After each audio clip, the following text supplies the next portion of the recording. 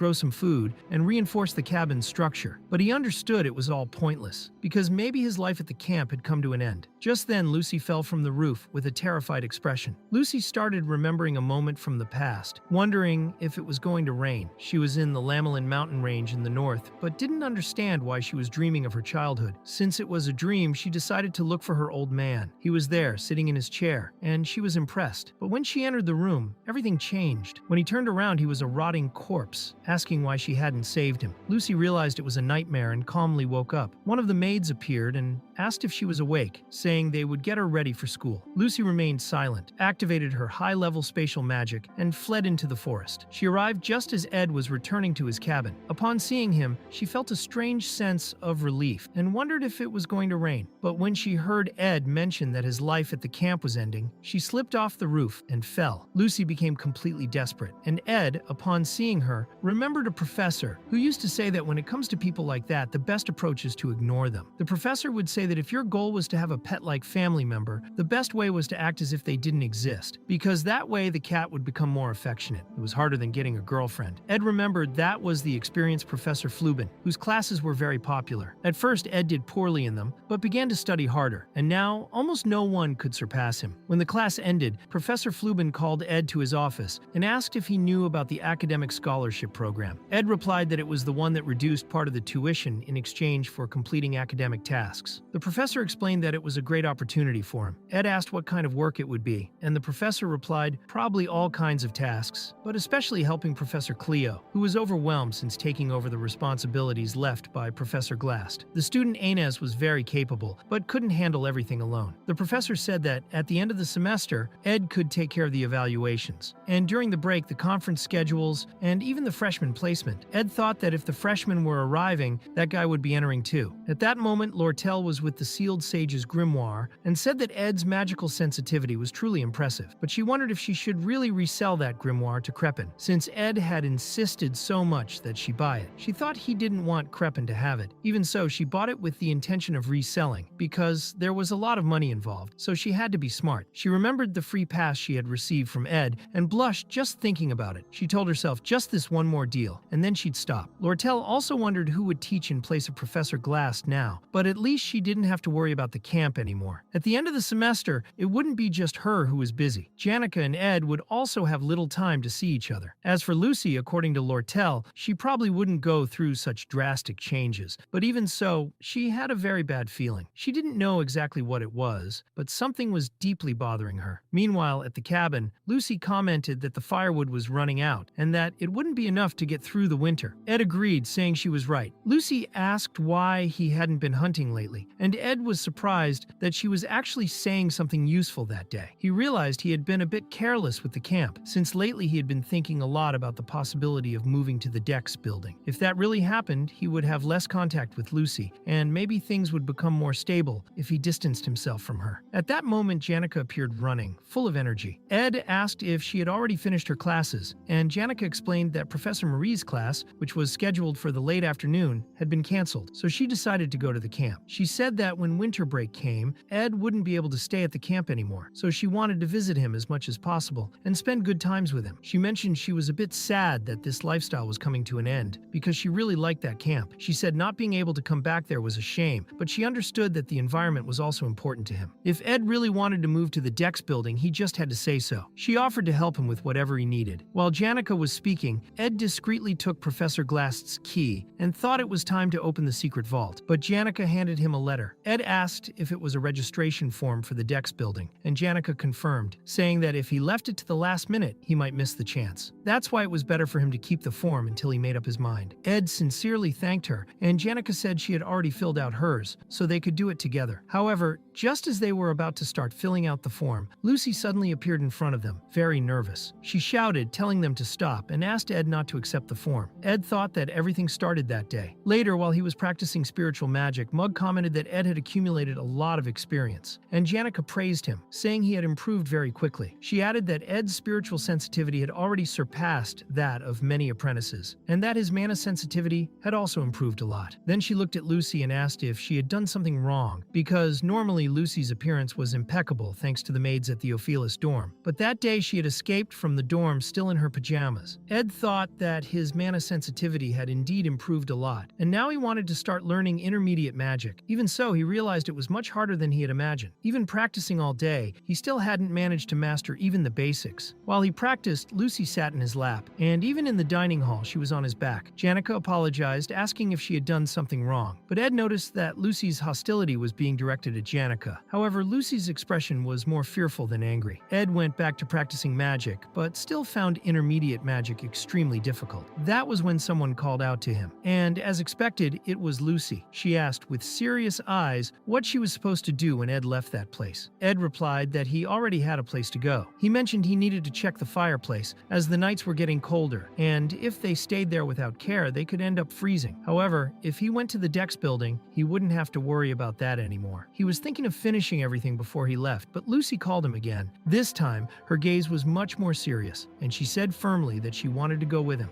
At that moment, Ed climbed down a rope into the hole that Lucy herself had made in the ceiling and wondered what had made Lucy go there. Lucy said they could have gone down together using her magic, but Ed replied that it was fine because he also needed to test if he could climb up and down on his own. When he arrived at the bottom, he saw so many magical engineering devices that he thought he would not be able to carry everything at once. He would need to go back several times. While clearing the debris, he told himself that who would have thought there really was a secret safe there? Ed wondered why that man had kept that key until the end, but when he opened the safe and felt the magical power inside, he immediately understood the reason. Later, while they were climbing back up the rope, Ed thought it was almost time to send the magical materials that Lortell had requested, but before that, he would ask for a ladder because he was already getting tired of climbing like that. Lucy then asked what exactly that item was, and the system replied that it was a legendary item, the Golden Phoenix Ring of Glast. This ring distorted the timeline by pulling magical power from the future into the present. Ed thought that theoretically he could use advanced magic by borrowing that power from his own future, but he also knew that if he borrowed too much, he could become temporarily incapacitated. Using this ring recklessly had a high cost, so it should only be used as a last resort when cornered and with no chance to survive. If not in battle, he could also use it to make a contract with a high-level spirit. Janica could control several spirits at the same time, not only because of her sensitivity, but because of the amount of mana she had. Beginners like Ed only had 2 slots for spirits and could communicate only with lower spirits, which was a consequence of their low mana. However, if he managed to temporarily increase his maximum mana, theoretically, he could make a contract with a powerful spirit, although it was a very risky calculation. Lucy commented that if there was time, maybe they could think of something like that, but Ed replied that time had already passed. He believed that even reviewing the entire library, he would not find anything more valuable than that. He thought Professor Glast would not have wasted his time since he said that encouraging mediocre talent was a sin. He believed that ring had been hidden by him until the end because it was capable of breaking the maximum mana barrier. That gift had been made especially for his daughter. When they returned to the surface, Lucy mentioned that once the final button of her sleeve had fallen off. At the time, she did not even notice, but without it, the sleeve became wide and uncomfortable. She spent a long time dealing with that and then said that when something goes away, that is when we realize how important it was. Something that seemed insignificant could actually be essential. Lucy had followed Ed to ask a question. She wanted to know if he was really going to the Dex building and asked if he could consider the possibility of not going. Ed was surprised because that kind of talk was hard to come out of Lucy's mouth, but his heart remained neutral. He pondered between entering the Dex building or continuing to live in the camp. He said life in the building would be much more comfortable. After all, living outdoors in winter did not seem like a good idea. Lucy agreed and then wondered if it was going to rain. Ed knew she usually predicted rain by observing the clouds and feeling the humidity in the air, but he replied no, it was not going to rain because it was not meant to. Lucy kept looking at the sky. After a long rainy season, people end up thinking it will rain, but this time, what fell was snow. The rainy season had already passed. Ed said he had been so busy lately that he had not even managed to secure enough firewood for winter, and that maybe he would need help, remembering that Lucy herself had already said the firewood was running out. She then hugged him and knocked him to the ground, asking if he was serious. Ed replied that he was already very used to life in the camp, and that if he improved the living conditions a little, there could be many advantages. Then he noticed Lucy's expression. He threw himself to the ground and thought that the second act had ended like that. Now the third act was beginning, where the trials would become even more intense. When he closed his eyes, many thoughts came to mind. The dispute between Princess Fenia and Lortell for the position of Student Council President, the new important characters and enemies who would join the Academy as freshmen, and finally, the one who would take the stage at the end of it all, the final boss of the third act, Lucy Merrill. At that moment, Lucy was on top of him, and Ed thought it had never been an easy task, but decided to put aside his worries for a moment. Even after the next episode, he was sure that he and Lucy would be fine and alive. He saw Lucy's expression, something he had never seen in any other route of the game, and that was how he had that certainty. Then winter arrived. The falling snow brought a cozy feeling, but at the same time, accumulated snow meant accumulated work. It had been some time since Ed decided not to overload himself so much, but the next day, he would have to start his tasks as a scholarship student of the Academy, and intended to finish everything that was piled up. He needed to chop firewood and prepare supplies, but at least with the cold, preserving meat became easier, so food preparation was quick. He'd given up the benefits of the dormitory in exchange for a discount on tuition fees, and at least for now the financial issue was settled. He no longer needed to divide the whole day between tasks, but that did not mean he could sleep all the time. Who was in his bed at that moment was Lucy, and Ed thought he had stopped leaving her outside, even though he knew she had protective magic. Leaving someone outside was a matter of consideration. He believed his time to rest could come at any moment, but the time to take risks was now. So he took his ring and prepared to begin. He imbued his body with the phoenix's flame and asked if Marilda was listening. At that moment, the academy was completely covered in snow. Meanwhile, Janica was in a refined place, an elegant bakery. She thought about the taste of the sweets, supervised by a former royal partner, and the atmosphere of the flower-filled veranda. Those luxury sweet sets were much sought after and hard to get, but she was there calmly having her coffee. Clara, however, decided to be direct and said that Janica was heading down a dangerous path because she was infatuated with Ed Roth Taylor. Janica asked how she knew that, and Clara replied by asking how she could not know. At first, she had been a little disappointed, but her opinion about Ed changed a lot. She accepted the situation but commented that the problem now was another. Recently, when she was with him, she felt her heart beat so fast that she couldn't even speak, or she got so nervous she couldn't look him in the eyes. Janica asked why she was suddenly saying that, but Clara told her to answer. Janica said that instead of feeling nervous, she felt comfortable with Ed. Clara said that was exactly the problem. According to her, Janica was heading toward one of the worst romance endings, the notorious friend zone. Clara called her friend silly, saying there was no use in exchanging feelings that only go one way. Janica needed to think about what she herself wanted as well. Just chasing after him, thinking that would create a relationship, was an illusion. That was stalking. The spirits themselves agreed with Clara, but she quickly changed the subject, saying to leave that aside. After all, winter break had started. Clara said she would go home and that she would be very worried about Janica, but left a piece of advice. Instead of trying seductive games, she should try to awaken Ed's protective instinct. Annis thought Clara herself did not seem to have much experience with relationships. Everything she said might make sense, but the change in how Ed was seen had been greatly influenced by Clara herself. It was Ed that Janica liked, and she always spoke well of him to friends and academy staff. Now everyone seemed to trust him, but Annis's opinion was a bit different. She thought, for example, of Professor Cleo, who got scolded by the librarian, who was also a student and did not show any imposing presence. Annis really wondered how Cleo had become a professor, but veteran teachers always said Cleo had an impressive skill, her good luck with people. Somehow she got the guidance of the best academics like Glast and Fluben and completed her doctorate with their help. Now she had the best assistant she could wish for, Annis Hallin, a second-year student in the Department of Magic. Annis was respected even by the academy staff, considered the best assistant anyone could have. The clumsy Professor Cleo's laboratory was always impeccable thanks to Annis's efficiency, who collected personal information, circulated through the library, and managed the Tricks Pavilion. If she were discovered, it would be complicated, but she always overcame everything with a delicate smile. Few people knew her true nature except Janica and Clara. For Annis, personal relationships were just masks. While the teachers had not yet returned from the bakery with the snacks, she took the opportunity to analyze all the information about Ed Rothtaylor, belonging to the Rothtaylor family, the most powerful in the Kloll Empire. He was the second among the three children of the direct lineage of the family head and the only boy. Annis said this public information was irrelevant. In Ed's birth year, Crepin Rothtaylor usurped the title of family head. At 2 years old, Ed became the official heir, received church baptism at 5, started etiquette classes at 8, and at 12, he should have been attending more advanced classes, but his first-year grades showed he did not seem to have talent. Returning to talk about Anise, when she entered the academy, her family situation was complicated. For that reason, she had to manage on her own as an assistant and scholarship student. She saw Lortell as a model student because of her survival skills. Although she did not have the same talent with money, she managed very well. Meanwhile, Anise was reading the entire chronology of the Roth-Taylor family. Apparently, Ed grew up in an oppressive environment, receiving a very strict education. Financially, he lacked nothing, but he had no academic talents and did not show notable skills in the first year. He probably lacked confidence and preferred kind and cheerful women. Anise read more and more about him and in the end said it was not so complicated after all. She decided to practice a little, but at that moment, Professor Cleo returned to the office, full of things from the bakery, offering some to Anise, and was surprised to see that she had even made black tea. As always, Cleo ended up dropping her own cup, in the clumsy way she was, and thought Anise would get mad again. But Anise only asked if she was okay, and if she had hurt herself. When she learned everything was fine,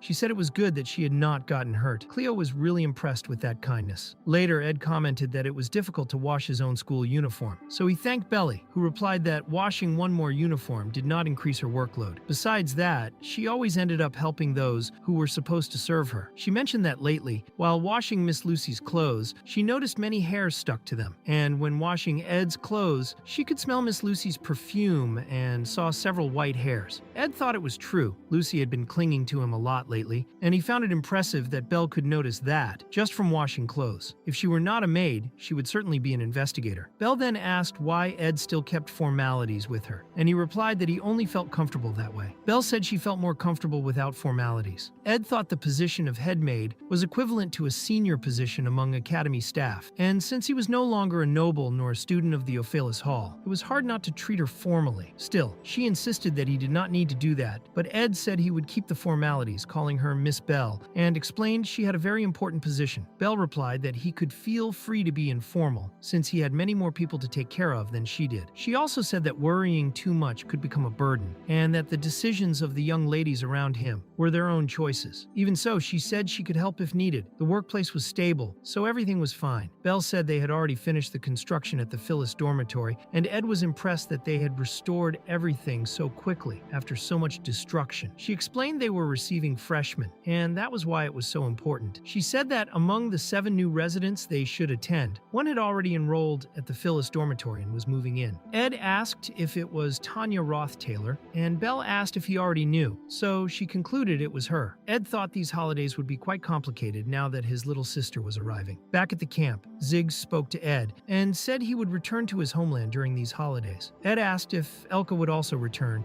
and Ziggs replied yes. He wanted to spend some time with her. He asked if Ed would stay around there, and Ed said probably yes, since he was going into the 3rd year and needed to master intermediate magic to maintain his honor, so he would have to study hard until then. But Ziggs commented that a year before Ed was still at the basic magic level, so he advised not to try too hard to avoid ending up in a coma again. Ziggs said he did not feel any magical energy in Ed's body and asked if he had exhausted his mana again, putting his hand on Ed's forehead to see if he had a fever. He asked if Ed was okay, and Ed replied he had his reasons but could not use magic for a while. Ziggs said that if he said so, then that was fine. Ed thought Ziggs's greatest quality was his coldness. If someone said they had a reason, he simply accepted and moved on, which was quite convenient. Ziggs remembered that Ilia had been asking about Ed. It seemed there was a misunderstanding and she wanted to arrange a meeting to apologize. She had asked where Ed's cabin was, but Ziggs did not say since it was personal information. Ed thanked him and said she did not need to worry about that apology. He was not upset nor holding grudges. Ziggs commented that Ed was not understanding, just completely indifferent. Ed replied that anyway, Ziggs himself was not much different, and then asked for help before he returned to his homeland. He handed over a small bag with the reward he would receive for that, and explained that Professor Glast had authorized the use of the underground library, but it was a mess and needed help to organize everything. Ziggs said that if it was for money, it was no problem. He could help with that during training, but he asked what Ed wanted to use the library for. Ed replied that he intended to turn it into a workshop, and Ziggs asked if he also did magical engineering, because he already had a life in the camp: mana training, spirit summoning, arc and flash, magical engineering, and soon he would be working at the academy. academy. Ziggs commented that people like Ed were the most successful, but told him not to overdo it. Ed was indeed pushing his list of tasks as a scholarship student a bit too hard. Later, in Assistant Professor Cleo's office, Anis thanked the scholarship students for being there, but Cleo was trying to speak at that moment and could not communicate. She seemed really exhausted. She was dealing with conference agendas and the teaching schedule deadline for the next semester. Anis mentioned that Cleo had been awake for 44 hours, so she said that as head assistant, she would pass the important matters on to them. The scholarship student's job was to prepare the placement exam for the freshmen and supervise on the day of the exam. Ed thought about that, since every year the exam was handled by Professor Glast, but now the person responsible would be Professor Cleo, which he already imagined. Even so, he was surprised to see that Clebius was there too. Anis explained that Clebius's job was to fetch reserved materials at the Trix Pavilion, and Onyx, another scholarship student, would help the assistant professor with her tasks. As for Ed, Anis thought Clara and Janica were ignoring one detail. There were many women around Ed Rothtaylor, and just by appearance, he already seemed like a ladies' man. Now that they would work together as scholarship students, Anis saw it as an opportunity to test him. She spent the whole night studying the ideal type and prepared perfectly. If Ed fell into her temptation, he would be a weak man. She stated that they would work in a place, just the two of them, and she would make sure he and Janica separated. Later, in the northwest of the academy on Mount Oren, Anis commented that it was not a very high mountain, but still dangerous because of the snow, and slipping there could be fatal. She said it was tiring, but Ed seemed fine. He suggested they take a break, and she thanked him, clearly trying to flirt, saying he was attentive and had great endurance. She mentioned that she had some misunderstandings about him, and Ed asked what she meant by that. Anis explained she was very close to Janica, and therefore worried about her friend walking with someone who did not seem like a good person, but she admitted she was wrong. Ed replied that he did not care about that. While reviewing his list, he thought maybe she was tired of being head assistant alone for so long. Without realizing it, she must have gone through a lot. Anis replied that it was okay now that he was there, and held onto his arm, saying that others helped a lot, but she really liked his presence. She mentioned that he had been expelled from his family, and so had she. When she entered the school, her family began to fall apart, but she really wanted to keep studying there, so she held on alone, as if she had gone through a long, lonely winter. Ed thought she really gave the impression of being very independent, both financially and academically. She had managed on her own. He told her not to be so melancholic because she was holding things together very well, and Anis thanked him, saying they had many things in common. Ed wondered if she was not more emotionally cold and realistic, because now she seemed quite different from what he knew. At that moment, Anis tripped. Ed did not know if it was on purpose or not, but he caught her before she fell. She said she had tripped on a stone, but when Ed looked at the ground, he saw none. Anis wondered why she was feeling so warm inside, and said she needed to calm down a bit. She went to sit for a while, but Ed was already understanding that little game. Anis, now alone, began thinking out loud. She said that Ed really seemed responsible and confident, but it was hard to tell whether that was just an appearance or if he was actually like that. She commented to herself that the role she was playing, of someone who had gone through hardships, was a good way to get closer to him, but she wasn't sure whether Ed preferred cuter girls or more mature ones. So she blended a bit of both with some subtle touches disguised in her actions, including the accident, and everything went as she had planned. Even so, she wondered if she had overdone it. What caught her off guard was that Ed had a much better physique than she had imagined. He pretended to be all proper, but he was stronger than he looked. Anis had thought he was just a spoiled noble boy with no real-world experience, but now she realized he had decent skills. When she thought about Ed's looks, she finally understood why Janica had taken an interest in him. She realized she was focusing too much on that, and at that moment, everything became clear. She understood that this was how he won girls over, but she told herself she was different from them. Meanwhile, Ed admired the view of Mount Oren and thought that the scenery alone was enough to make someone forget their worries for a good while. Still, there were always problems, without a clear solution, like the one he was facing now. Named Tanya Rothtaylor, the noble villainess, as he called her. Daughter of a duke, Tanya was a master of politics, and her manipulation skills were almost instinctive. Because of that, she planned to become the first student council president in the academy's history during her first year. Belmaya had mentioned to Ed that Tanya arrived at the dormitory before anyone else, probably to secure as much support as possible before the semester started. Ed thought that, at first, he believed he could prepare for that, but the biggest problem was how his little sister would treat him. Tanya knew Ed, but he didn't know Tanya. Ed Rothtaylor was just a passing villain, someone who appeared briefly and then disappeared. Not even the game's book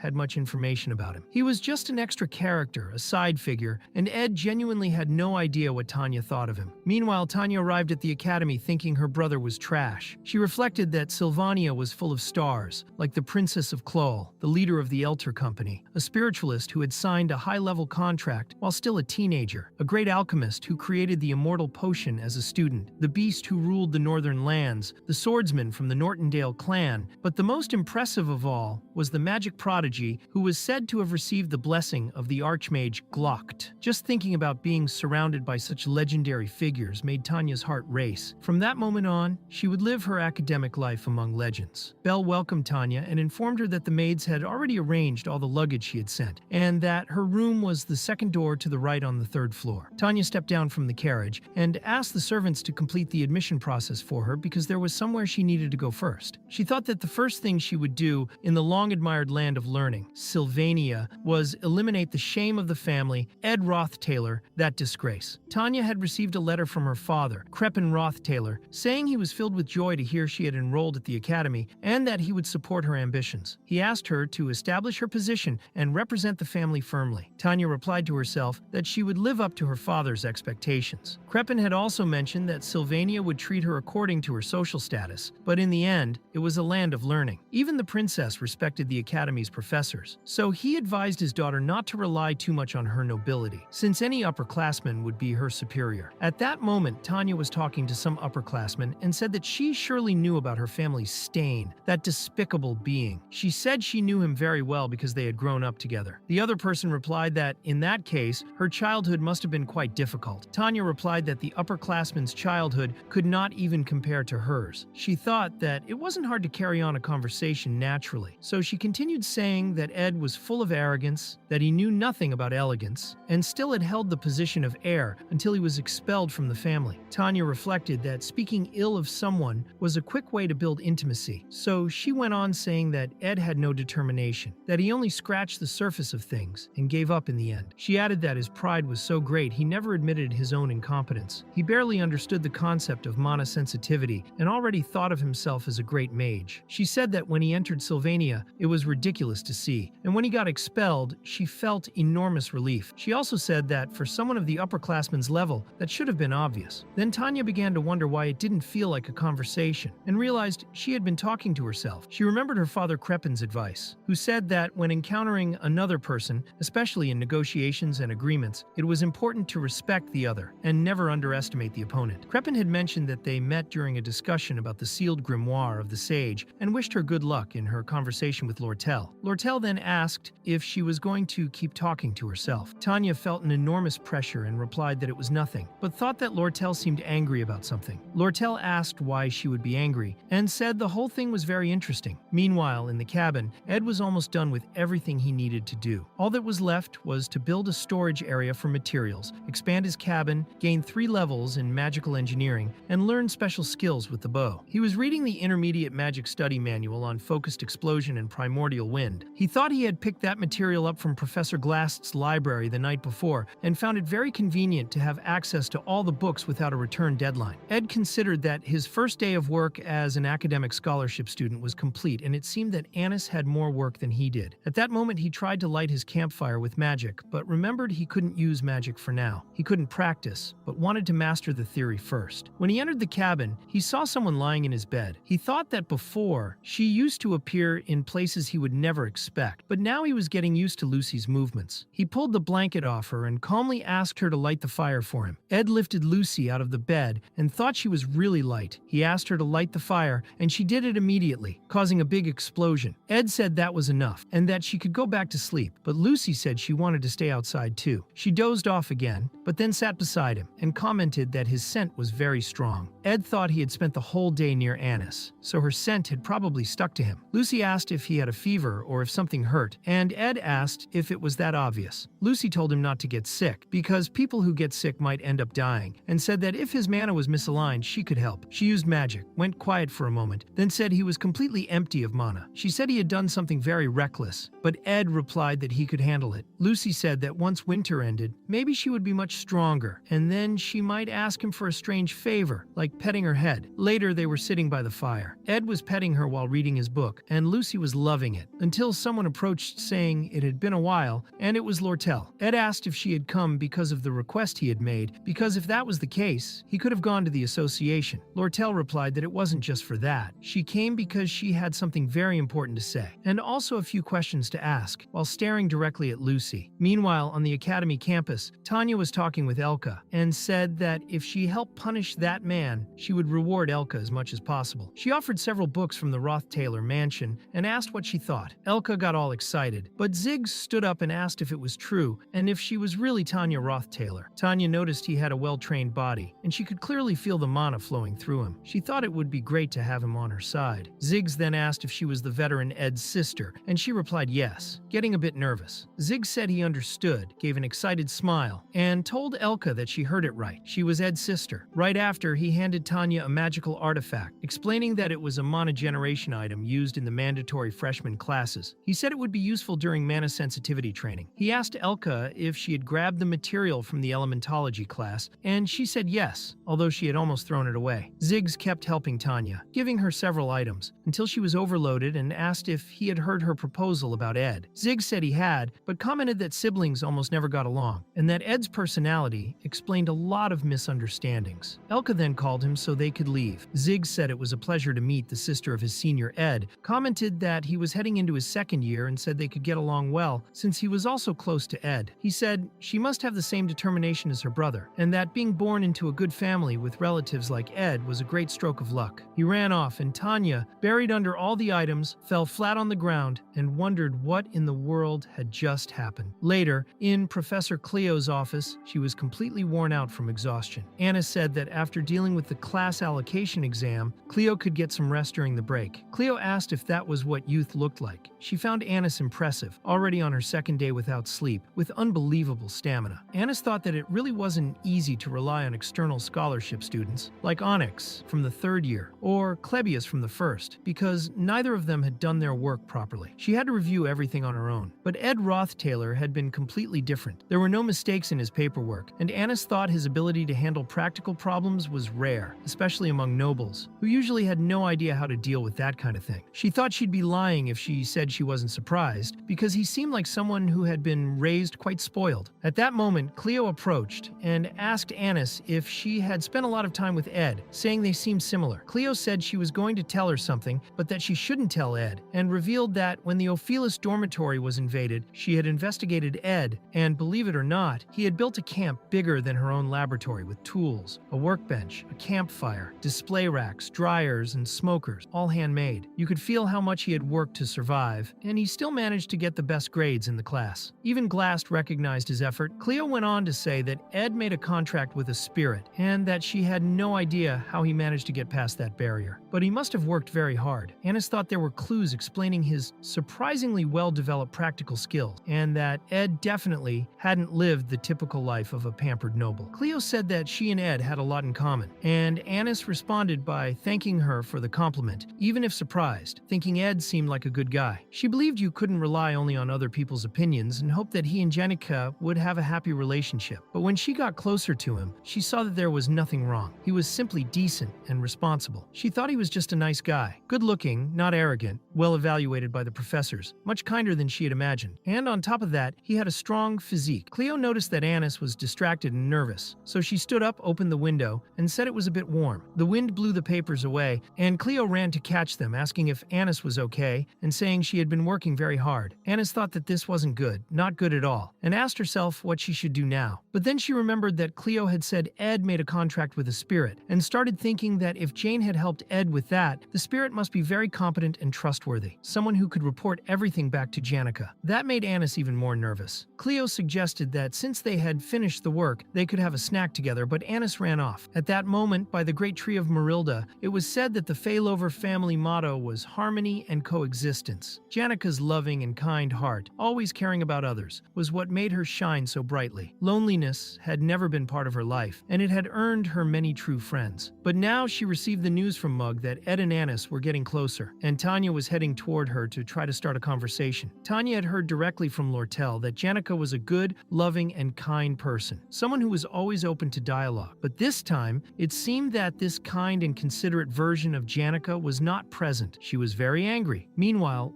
Lortell was at the camp with Ed, commenting that most of the materials he had requested had already been acquired, but the legendary level ones were very hard to find, especially in the winter. Even so, she was busy and still helped Ed a lot, but Lortell said she was going to take care of it anyway, and Ed replied that she should be resting now, that she didn't need to come all the way there, especially considering the distance was not so short. Lortell told him not to worry, because in fact, she came precisely to get some rest. Ed thinks that the moon, which was once round like a platter, now hides, leaving only traces. Life passes in the blink of an eye, time flies, and when winter arrives, it brings a quiet calm to everyone, as if the whole world is preparing to hibernate. But how each person deals with that stillness varies. For Ed, this winter is a trial, a time when he must protect himself from the cold. For those who do not have such concerns, winter ends up intensifying the feeling of loneliness, like walking alone through an empty street. At that moment, Lortell asks why Lucy is sleeping there on his leg, and Ed simply answers that it is winter. Lortell asks if that is really an answer, and Ed notices that she seems a bit bothered by it. Lortell says she only came to talk about the items, that if it weren't for that, she would not have come at all. Ed asks if she had another reason, and Lortell replies that of course she did, asking if he is pretending not to know. She shows a hologram of the grimoire, and Ed asks if she really made the offer in the end. Lortell confirms that she did. The hologram then transforms into a letter, and she says it was an interesting story. She reminds him that he himself said he would do anything for her if she made that offer, and explains that the virtue of a merchant is to make sure at least the invested value is recovered. Ed asks what she plans to ask that is so important, and Lortell replies that she cannot ask for something so big that Ed would feel burdened or struggle to carry it out. She only asks that he stays by her side. Ed thinks that now they are entering the third act, and the conflict between Princess Fenia and Lortell is about to truly begin. Lortell has already realized this, and is preparing for the political clash and strategic maneuvering. The Princess of Benevolence, Fenia alias Cloel, is the destined arch-rival to cross paths with Lortell, and according to the scenario, she will become the student council president and take control of the academy to strengthen her influence. With that power, in the fourth act, she will become the central character in uncovering the dark secrets of the Roth-Taylor family. Lortell tells Ed that a time will come when everyone at the academy will have to choose a side, and an inevitable choice will be made. She asks that Ed be by her side, nothing more. Ed thinks that Lortell doesn't know it, but in the end, the one who will decide which side wins is the true protagonist of this story. Ed says that even if he stays by her side, he doesn't think it will make much of a difference. Lortell agrees, saying it is true, that despite Ed's prestige improving at the academy, his support won't yield many results. Ed comments that she said that very bluntly, and Lortell asks what is wrong with that. For her, it is not a matter of political significance, it simply does not hold much meaning for her. Ed says it's fine, that it doesn't seem too hard. Then Lortell burns the letter, and Ed thinks that with her enigmatic smile and clever moves, she is a girl of 1,000 faces. But then Lortell says that this makes her very happy, and Ed realizes he didn't know she was capable of showing that kind of expression. The next morning, Ed thinks that since it is vacation period, there are no classes, and today there are also no tasks as a scholarship student, so he wanted to take a peaceful nap for the first time in a while. Even so, he ended up waking up early out of habit. He asked Lucy to light the fire for him, and while she does that, he remembers the long conversation he had with Lortell the night before. But there is something he can't stop thinking about. Lortell mentioned that Tanya was walking around the academy, talking to everyone a bit. She asked whether Tanya truly saw Ed as an enemy, or if it was just a silly sibling rivalry. She even said she thought that attitude was kind of cute, that Tanya wanted to speak with everyone, and would probably soon show up to talk to him. Ed thinks that she was right. Tanya, the biological sister of the body he now inhabits, had arrived. The relationship between them was still a mystery to him, and until he learns more, there's not much he can do. Tanya arrives a little nervous, saying that it has been a while since they last saw each other. She comments that she brought a gift since it had been so long. Ed notices that she is clearly nervous and uncomfortable, even scared, but at least she doesn't seem angry. Then he understands. When he was with the family at the mansion, he had probably been a horrible person to her, and now he feels bad for having misjudged her. When Ed stands up, Tanya flinches, and he remembers a terrible scene from the past. The former Ed had thrown a plate of food to the ground, mocked Tanya's ability to eat without disgust, and said that with filthy maids like that, it was hard. He even stepped on the maid's head, while Tanya, trembling, begged him to stop. Afterwards, he fell silent, and questioned why she was acting that way, asking if she pitied people she considered worthless tools, saying she was not yet a true noble. But now the current Ed was being kind. He thanked her for the gift, saying he would make good use of it next semester. Technically, he was no longer in a position to say much. They were not even siblings anymore, so it was kind of her to bring a gift. He told her to stay there and not sit too close to the fire. Then he mentioned he was almost out of herbs, but even so, he wouldn't skimp. Tanya recognizes Lucy, and Ed tells her not to worry. He calls Lucy and asks her to give Tanya some space. Then he returns with 2 cups of tea and says he heard that Tanya had been exploring the academy, meeting lots of people. Tanya confirms, saying she had heard a lot about him. Ed asks about that, since he doesn't know that many people. Maybe Ziggs or Janica. But when Tanya and her group heard Janica's name, they nearly lost it. Ed asks if she met Janica, saying that among the people he knows, Janica is definitely the kindest. Tanya replies that yes, she is really kind and also very strong, because she summoned a great fire spirit and started throwing it at the servants like they were toys. Ed asks if she really did that, and Tanya quickly tries to deny it, saying no, that Janica was very kind and only encouraged her to focus on her studies. Her denial is so desperate that Ed confirms what he already suspected. Something is strange. The Tanya he remembers was not this shy. Tanya thinks that everyone she has met, who knows Ed now, shows affection toward her. Ed tells his sister that he is doing his best and asks her not to see him negatively. He remembers that he was disowned as punishment for his sins, and admits that he was pathetic back then, that there are things he cannot fix. But even so, he apologizes. He mentions that he heard she wants to become student council president, and says that, of course, he supports her decision, even if he cannot help much, wishing her good luck. Ed thinks that, despite saying that, he knows Tanya will not become the next president. She is a villain who exists only to highlight Fenia. But even so, she ends up being special to him. After all, she is the first relative he has met since arriving in this world. But when he sees her expression, he realizes he really does not know how to make this relationship grow. Later, returning to the Ophelis dormitory, Tanya's legs were feeling weak. She thinks she knows the true nature of that trash brother of hers, but when she was nearly burned alive for speaking badly about him, she noticed the genuine anger in Janica's eyes. Janica truly believes in and trusts Ed, and Tanya finds that very strange, because Sylvania Academy is filled only with elites, including the brightest and most gifted student, the mage Lucy Merrill. In a place filled with such extraordinary people, no matter how well Ed hides it, the truth will come out at some point. She then realized that Lucy's room is right next to hers, and thinks that makes sense, since they are in the most luxurious dorm at the academy. Tanya concludes that Ed probably just got lucky. At that moment, Lucy asks if she is Ed's sister, and as she gets closer, says that if she needs anything, she can just ask. Then she enters her room. Tanya thinks that even in the prestigious Ophelis dorm, only the top students use the golden nameplate, and she now realizes that she just spoke with Lucy Merrill, the great mage, the greatest prodigy of all time. She feels lost and tells herself that she no longer understands anything. Later, in the Rose Garden, Anis asks Belle to introduce her to a man, preferably someone tall, handsome, and successful. She says that Belle works at the pavilion and must know someone like that, but Belle responds that Anis is not the kind of woman who gets involved with just any man, and asks if she has ever had any romantic experience. Anis gets a little flustered, and Belle apologizes, saying she didn't mean to offend her, that she didn't say it with any bad intentions. She comments that she knows Anis is always busy and doesn't have time for romance, just like Ed, who is entering his 3rd year now. And when she thinks about it, she realizes they have a lot in common. Belle then stops and asks if Anis is talking about Ed. Anis admits she is, that she can't fool her, and says that despite having heard bad rumors about him, when she met him in person, he was much better than she expected. Belle asks if she is interested in young Master Ed, and Anis replies yes, that she was attracted to him as a man. She comments that, in fact, it's even good news, because if even she was drawn to him, that means Janica found a good match. She just needs to stop thinking about him that way, and everything will be fine. If he were a really bad person, at least she would have realized it in time. It's not like he's the only man in the world. Belle asks if Janica has noticed that Anis is interested in Ed, and Anis replies that finding Ed was like finding gold. She says that may sound a bit disrespectful, but what she really wants is to find love and bring the story to a close. Anis says that yesterday she passed by the professor's wing and saw Janica, but they didn't even greet each other. Janica looked really sad, and she says that next week, during the class allocation exam, she will have to act as proctor alongside Ed, and she feels very guilty about what she's doing to Janica. Belle tries to comfort her, saying that maybe it's not as serious as it seems, that it might even become something positive. She says that Janica has always been kind and sincere with others, and that both Anis and Clara always tried to protect her. But the problem is that Janica tends to be too perfect with people, and being so flawless isn't always a good thing. Belle thanks Anis for trusting her with all this, and says that, likewise, showing imperfections can be something that makes a person more attractive, awakening a protective instinct. Anis remembers what Clara said, that Ed attracts a lot of women, so she needed to use her protective instinct with him. She thinks her mind feels clearer now, and Belle's encouraging words, saying she doesn't need to feel guilty, helped her sort out her thoughts. In the end, she laughs at the situation. Anis realizes that when Janica has a heavy heart or is confused, it is obvious where she will go. And at that moment, already in the early evening, Janica was at Ed's camp, while Ed was thinking it was time to prepare materials for the construction of the storage shed. He wanted to make everything much more spacious, so he needed to hurry. At the same time, Janica was in front of Ed, and he realized that she clearly wasn't well. So he made her some tea and commented that it was snowing again, that there was already quite a bit of snow piling up. He told Janica that if she had something on her mind, she could talk about it, but Janica apologized and said that she couldn't talk about that. Ed replied that it was okay, that if she didn't want to, she didn't need to say anything. Then he covered her with a cloth because of the cold and thought that sometimes he forgets. But Janica must also be going through her own academic struggles. She sometimes seems like a cornered little animal, and it's hard to ignore that. He thinks it's really cold. Winter continues, but spring is slowly approaching. So for a while, the two stay there, warm together. Meanwhile, Tanya was thinking that even though the head of the family was often away due to matters of the kingdom, the Roth-Taylor family mansion had always been peaceful. But after the death of the eldest daughter and heir, Arwen Roth-Taylor, Ed took over as the new heir, and everything changed. He is the type of person who only shows his true nature after gaining power. A pathetic piece of trash who thinks everyone belongs to him just because he received a small fraction of the heir's authority. She remembers a day when he flipped a table, asking why she kept staring at him, and said he was going to kill her. Tanya picked up a dagger and said yes, after all, Arwen was already dead, and that was good for him, wasn't it? Then Ed grabbed her and told her to kill him already, that the heir's position would be hers, and asked what she was waiting for. But of course, Tanya collapsed, unable to do it. She thinks that was part of her daily routine, and once again Ed looked at her with those damn eyes. She spent half her life oppressed by that gaze. He never raised a hand against her, despite being of the same blood, but the mansion, just like every family member, was in a situation where no one could escape him. She lived as if she were insignificant until the opportunity came. Ed Roth-Taylor was disowned, and Tanya thinks that now, with him out of the way, the only thing left is to prove her own worth. This election for student council president is an opportunity she can't miss. And there's also the class placement exam. So on the day of the exam, there was Anis, asking Ed not to come any closer. She didn't want him to approach with that pleasant scent and that charming look. Cleo says they've already discussed all the important information, and now it's just time to go upstairs and prepare for the exam. This was the beginning of episode 3 of The Failed Swordsman of Sylvania, the placement test for the freshman class. Ed thinks that unlike the previous exam, which took place in the Northern Forest, this one would be held on Mount Oren. And since Professor Glast was absent, Professor Cleo was leading everything, with many changes. Instead of searching for hidden magic orbs like in the last exam, this time the students had to look for magic stones, which were easier to find. Furthermore, the magic stones were not intentionally hidden, and there was no score difference between them. Anyone who found a magic stone and placed it on the exchange altar would have the chance to enter Class A. At first glance, it seemed easy, but like master, like disciple, Cleo made this very difficult. To enter Class A, the freshmen had to fight and defeat various magical beasts and wild animals, and only those who survived could reach Class A. It was absurdly hard. In the end, among all the freshmen at Sylvania Academy that year, no one managed to enter Class A. Ed thinks this is already part of the planned scenario. The fact that no one passed this exam will be tied to an important event later on, so it needs to happen exactly like this. That's why Ed made no comment about the difficulty. What reassures him is that, although it's a hellish survival test, no freshman will be hurt, since they will fight against illusionary beasts created by magical engineering devices known as illusion discs. The scholarship student's job will be to ensure safety after installing the devices, especially the purple disc, which is the most important. From what Ed knows, the reason no one managed to enter Class A was because of this disc. Although Ed wants to praise everyone's dedication, Anis was struggling a lot to carry the disc. Ed Ed, of course, offers help, but Anis is shocked, steps back, and nearly falls. But Ed manages to catch her, though her bag falls and the purple disc rolls down the stairs. Clebius grabs it and tells them to be more careful, because if that disc broke, it could be a disaster. Ed comments that, as expected of the best combat student, the semester's scenario was almost ruined right from the start. But at that moment, even while holding the disc, it literally disintegrates in Clebius's hands, turning to dust along with the other item in his other hand. Clebius asks what they're going to do now. Ed, seeing the situation, lets go of Anis, so she falls to the floor, thinking that everything had been going too smoothly to be true. It is then explained that last year, during the joint combat practice, the failed student Taylor wielded a sword for the first time and defeated Lucy, gaining a lot of attention. Although the scenario was distorted and he lost in the end, that led to the acceleration of the first act. This year's joint combat practice was also an important event. Talented and elitist first-year students challenged the seniors, and when the battle started, the freshmen completely ignored the word practice and lost all control. But all of them were stopped by Taylor alone. After a year of training, Taylor had grown much stronger and impressed everyone. Among the crowd was St. Clarice, who was hiding her true identity, but began paying attention to Taylor. This was the beginning of the bond between him and one of the four main heroines of the game. The Saint is a crucial character, so this event needs to unfold exactly as planned in the scenario. For this to happen, the first-year students must lose control, and that only occurs because none of them made it into Class A. But the purple discs being used were broken, and people began to panic. Cleo said it looked badly damaged,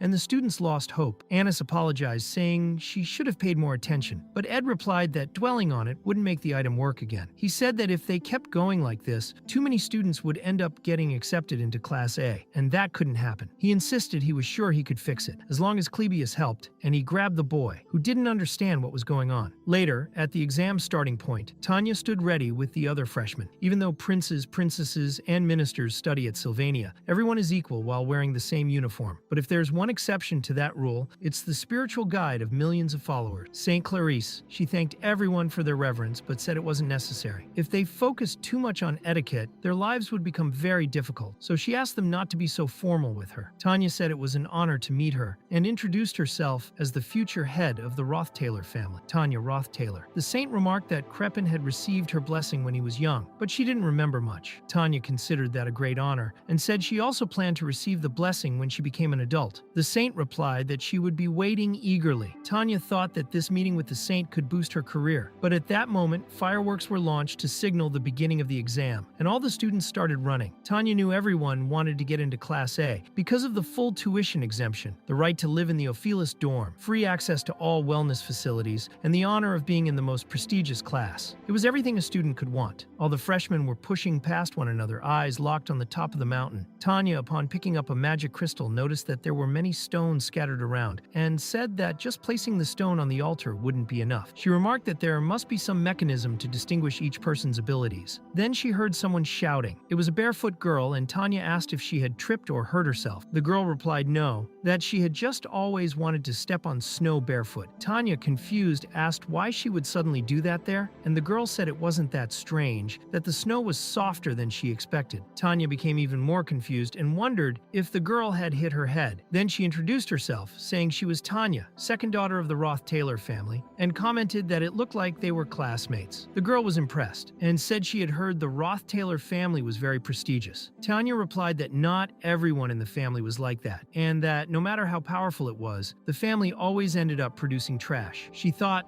that the last time she saw Ed, he had changed a lot, but she knew who Ed really was, and the fear he had placed in her mind still hadn't disappeared. The girl commented that she came from a very remote region, and since Tanya was from such a prestigious family, she should be more respectful, right? But Tanya said to forget about that, since they were at Sylvania. The girl smiled and agreed, saying it was true, they were indeed at Sylvania. She introduced herself as Kylie Ekne, from a small city-state called the Duchy of Terranay, located in the east. She admitted she didn't know much about the world and apologized in advance if she did anything weird. Tanya said that now that they were classmates, they could speak more informally and that they needed to hurry because of the exam. But Kylie said she didn't care much about grades, since getting into Class A would just put her more in the spotlight, and she didn't want that. Tanya thought about that unexpected answer, but suddenly Kylie grabbed her hand and said she would help her with that, and that this way they would become friends, right? Then she ran off, pulling Tanya along, and commented that it was the first first time she had a friend her own age. Tanya warned Kylie not to do that to just anyone, because if she had done that to a princess or the saint, she'd be in trouble. Then they headed off toward the exam. 30 minutes after the start of the exam, a boy who was almost at the top was already thinking he was first. But at that moment, the beast Clebius appeared and punched the boy in the head. Clebius commented that it was strange, dirty, cowardly,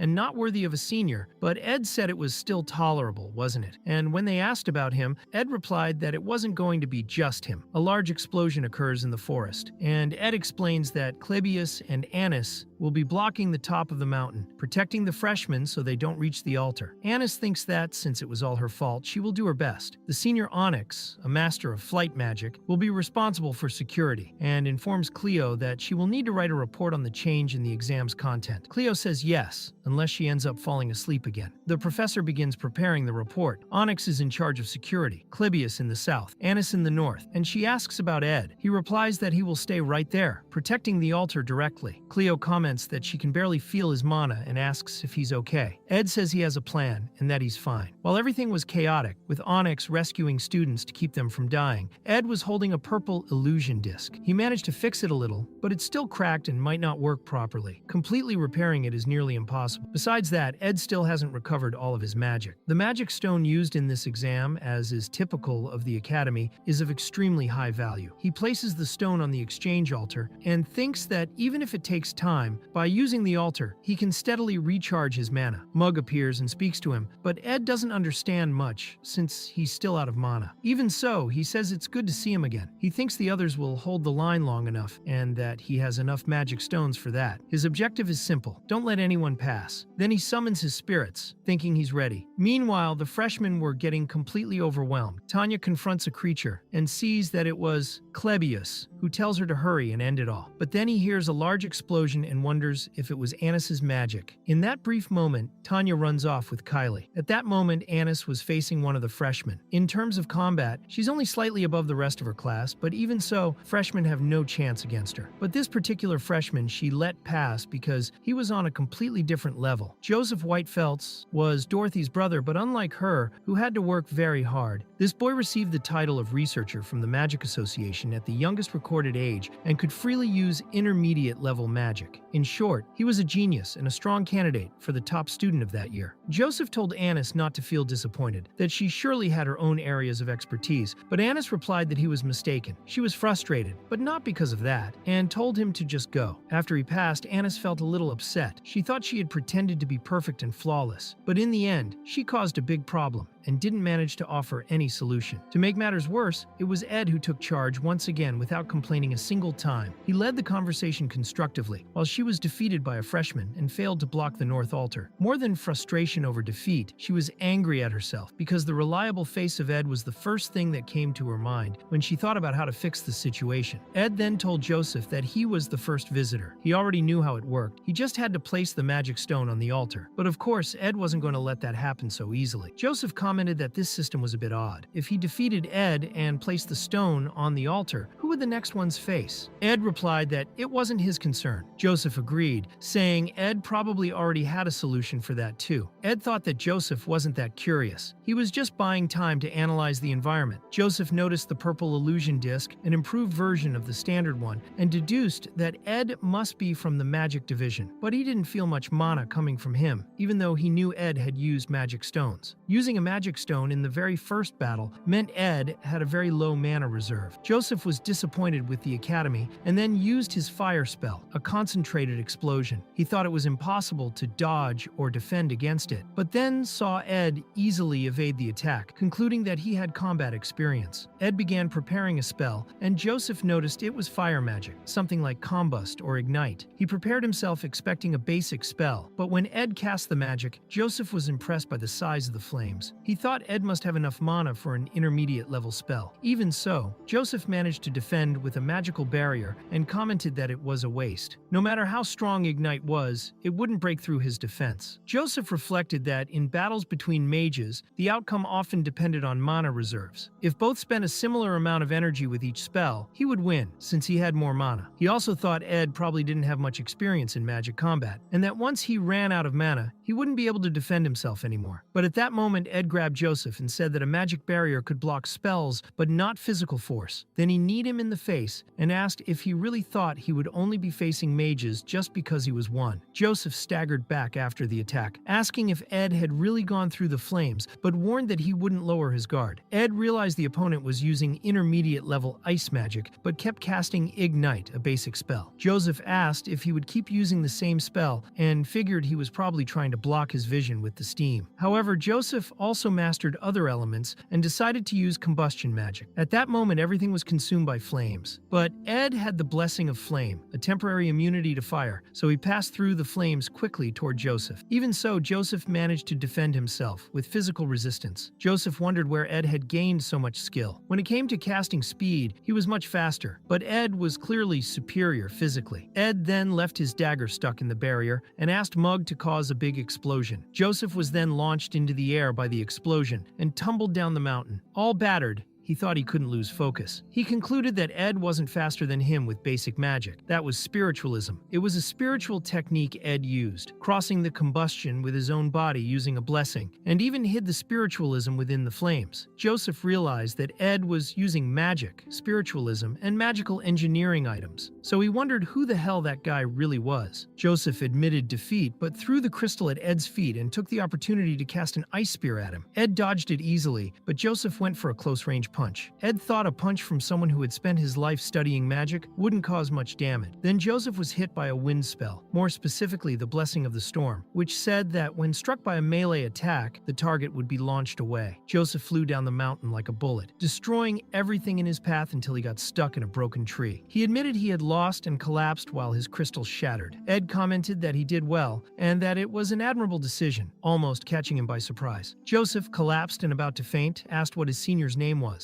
Ed introduced himself as Ed Roth Taylor. At that moment, Onyx arrived to retrieve Joseph. Meanwhile, in a carriage, Ziggs was talking with Elka, and she asked why Ziggs had gone into the magic division. If he had chosen alchemy or combat, he would be the best. But Ziggs said he didn't care about being the top student. Maybe he would be in alchemy, but not in combat, since the current best was Clebius Nortondale, who, at that moment, was being defeated. He wondered what that was just now, and a freshman asked if he was okay, if the holy magic had been too strong. Onyx told them to keep going, that he would take care of it. He approached and asked if Clebius was okay. With 20 minutes left until the end of the exam, Tanya and Kylie finally arrived at the end. Tanya asked if he was the final test, and the field was already full of freshmen completely destroyed and defeated. She thought that once he was feared, once hated, that damn man. Ed responded directly and told them to just give up, leaving that chaotic scene. It was explained that St. Clarice had two dreams. At that moment, she heard the prayer of a priest, remembering that a noble person must keep their convictions unwavering for life, and that people should be like a blank sheet of paper. This was the dream planted in her by Archbishop Verdio, but the other dream she had heard from someone else. That person said it was better to die in dirty water than to live as a blank sheet. It was Adele who said that, affirming that compared to the gray rocks of the Ramelin mountain range, everything else was nothing more than a sandcastle. She spoke of the green mist of the Denkin swamps, the golden fields of the imperial capital, the emerald pastures of the land of Pulan, the opaline smokes of the alchemical land of Crete, the red rooftops of the trade city Oldek, and the blue-green knowledge of Sylvania, the land of learning. She also spoke of the yellow sand sea of the Great Dristea Desert and the purple shadows of the lawless zone of Coritan. Adele said that pure white was just a small fragment of a vast world filled with colorful romanticism. Adele, once the keeper of the sacred church flames, left the clergy and came to be called an anti-romanticist. No one knew how she wandered between the buildings, but when night fell and the world went to sleep, she would sing by Clarice's window. The dream Clarice had at night was of the world outside, while she listened to her only friend whispering under the stars. Adele said that ordinary life was also romantic, that simple friendships and mundane loves could hold a touch of nobility, greater even than thousands of prayers received daily. She said that the embrace of someone who loved her could be worth more than all of that. After leaving the clergy, Adele enrolled in Sylvania and during vacation would travel the world, just like she was doing now. Since her departure, Clarice began walking every night in her dreams through the places Adele described. At the end of those journeys, Clarice always ended up in a deep embrace with someone. The solitary path she now walked was being shared by two people. The multicolored road, in clear contrast to her pure and white life, was the boldest imagination she could ever have. To enter Sylvania, she disguised herself. Father Verdio helped her with that, saying she could never reveal her true identity and should always carry that magic item. He said that the saint would always be surrounded by the blessings of the sacred law, and that, at least, was a relief. Clarice asked who would even suspect, but Verdio said caution was never too much. Going to the Academy of Sylvania, even with the church's permission, was already a transgression on its own. Sitting on the wooden bench by the roadside, near the teacher's building, no one paid her any attention. Just being there made Clarice's heart race, and she felt a deep satisfaction. No one bowed their heads as she passed. No one looked at her with reverence, at least not in Sylvania. There,